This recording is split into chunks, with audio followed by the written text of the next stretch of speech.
Hari ini Roy Suryo CS menjalani pemeriksaan sebagai tersangka di Polda Metro Jaya. Kuasa hukum Roy Suryo menilai penetapan status tersangka dalam kasus dugaan ijazah palsu Presiden Joko Widodo terlalu prematur dan melanggar asas praduga tak bersalah.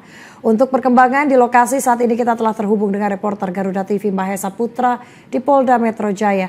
Esa, bagaimana jalannya pemeriksaan Roy Suryo CS? Silakan Esa.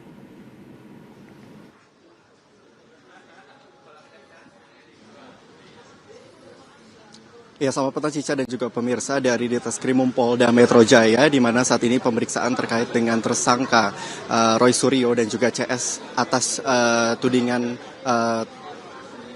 ijazah Presiden ke-7 Joko Widodo saat ini masih terus berlangsung. Artinya ini saat ini masih dalam pemeriksaan yang artinya tadi dari pukul 10.15 waktu Indonesia bagian Barat hingga saat ini terhitung sudah 8 jam pemeriksaan ini masih berlangsung. Dan kami masih terus menunggu apakah nanti dari hasil pemeriksaan yang masih terus dilakukan hingga hari ini akan ditetapkan sebagai tersangka.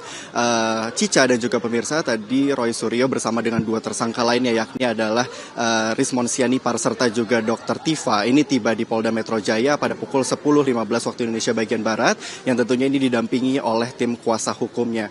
Adapun dalam pemeriksaan hari ini tadi Ditreskrimum Polda Metro Jaya ini menyampaikan agenda ataupun fokus utama dalam hari ini adalah menggali peran masing-masing dari tersangka terkait dengan tudingan ijazah palsu Presiden ke-7 Joko Widodo.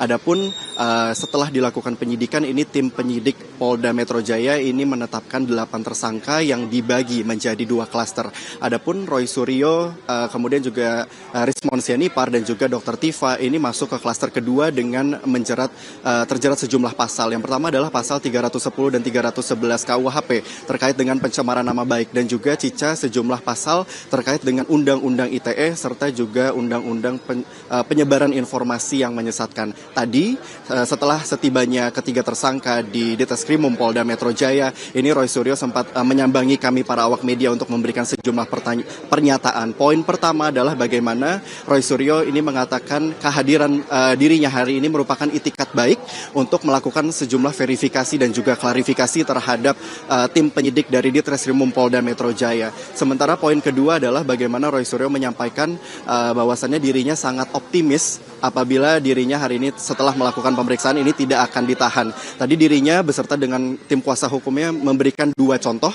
salah satunya adalah tersangka Firly Bahuri, di mana setelah Firly Bahuri ini ditetapkan sebagai tersangka, namun hingga saat ini tidak dilakukan penindakan lebih lanjut oleh pihak Polda Metro Jaya. Sehingga inilah yang membuat dirinya menjadi optimis bahwa tidak akan ditahan hari ini. Kemudian dari pihak kuasa hukum sendiri, Cica ini menyampaikan bagaimana dirinya siap untuk mendampingi Roy Suryo dalam pemeriksaan hari ini. Sementara tadi disampaikan juga dari 700 bukti, kemudian juga 130 saksi dan juga 22 ahli yang telah sebelumnya dikumpulkan oleh pihak Polda Metro Jaya ini tidaklah relevan ataupun tidaklah valid.